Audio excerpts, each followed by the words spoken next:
সবাই ready? Ready আছে। তাহলে রইলো বাকি হচ্ছে অগ্নিমিত্রা পাল, রইলো বাকি হচ্ছে ডায়মন্ড হারবার, রইলো বাকি হচ্ছে তমলুক জাস্টিস গাঙ্গুলি। তাহলে এখানে কিরম খেলা হবে? দেখুন, উত্তরবাংলায় তো খেলাটা হয়নি, একতরফা খেলেছি আমরা, আর ওখানে ওদের খেলা শেষ হয়ে গেছে। ওই ধাক্কাতে এগুলো সব বেরিয়ে যাবে, খেলা পুরো হবে।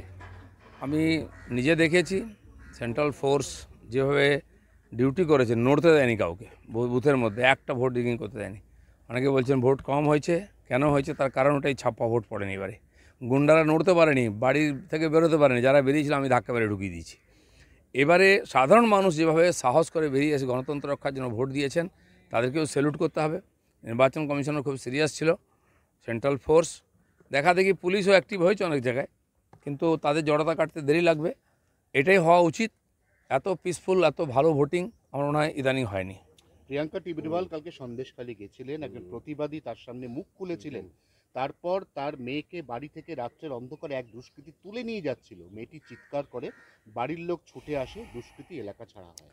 ওখানকার মহিলারা যে রাত জাগছেন, বাস্তব পরিস্থিতিটা বাইরে থেকে বোঝা যাচ্ছে না কেন রাত জাগছেন। মহিলারাও সুরক্ষিত নন, পুরুষরাও সুরক্ষিত নন। পুরুষদেরকে পুলিশ দিয়ে ভয় দেখানো হচ্ছে, বাড়ি ছাড়া করা হচ্ছে, মহিলাদেরকে তুলে নিয়ে যাওয়া হচ্ছে বা তার উপরে অত্যাচার হচ্ছে। তো মাসের পর মাস যেভাবে ওখানকার মহিলারা নেতৃত্ব দিচ্ছেন এবং সেই আন্দোলনকে চালিয়ে যাচ্ছেন, সত্যি মানতে হবে যারা আন্দোলনজীবী আছেন তারা এটা কল্পনাও করতে পারে না। তারা সরকারি পয়সায় বিশেষ কোনো দেশ বিদেশ থেকে উৎসাহিতও করেন, কিন্তু ওইখানকার আদিবাসী উপজাতির মহিলারা যেভাবে লড়াই করছেন সারা ভারতবর্ষ, তারা দুনিয়ার সামনে তারা উদাহরণ রেখেছেন, তাদেরকে আমি প্রণাম করি। প্রসঙ্গে বলি, সিভিক ভলেন্টিয়ারের স্ত্রীকেও, সিভিক ভলেন্টিয়ারদের দেখা যেত যে তৃণমূলের হয়ে কাজ করছে, বিভিন্ন অভিযোগ একসময় এসেছিল, সেই সিভিক ভলেন্টিয়ারের স্ত্রীকেও তুলে নিয়ে গিয়েছিল তাহানি। সব সিভিক ভলেন্টিয়ার তো আর টিএমসি নয়, তারা চাকরি পেয়েছেন।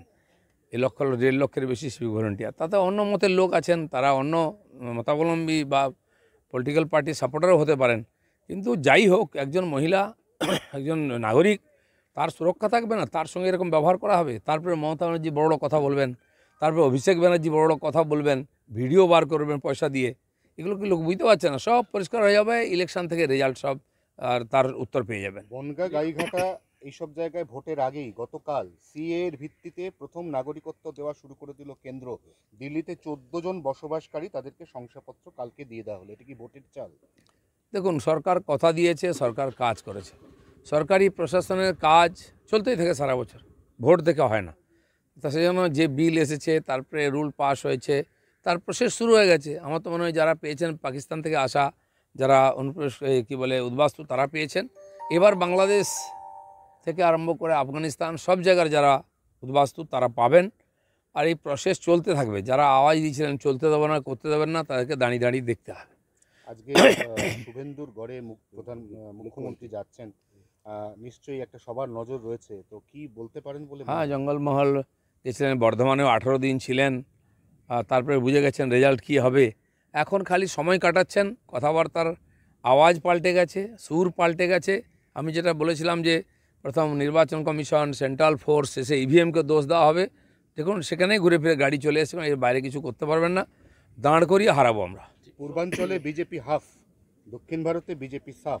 জয়রাম রমেশের এই কথার পরই কালকে মুখ্যমন্ত্রী বলেছেন যে ইন্ডিয়া জোট সরকার করলে আমরা বাইরে থেকে সাপোর্ট দেবো। কোনো ভিতরে যেতেই পারবেন না, কারণ কেউ ডাকবে না, এমন জায়গায় পৌঁছে দেবো ওদেরকে, না কোনো রোলই থাকবে না সারা ভারতবর্ষে। গতবারে তবু তো ছিল, এবারে টিএমসিকে কেউ ডাকবে না, এমন সংখ্যা তারা পাবে। জয়রাম রমেশ কোথায় আছেন? তাদের নেতা রাহুল গান্ধী কোথায় আছেন? সব এক্স হয়ে গেছেন, এখন রিটায়ার্ড, সব রিজেক্ট, খালি রেজাল্ট হতে বাকি আছে। 2000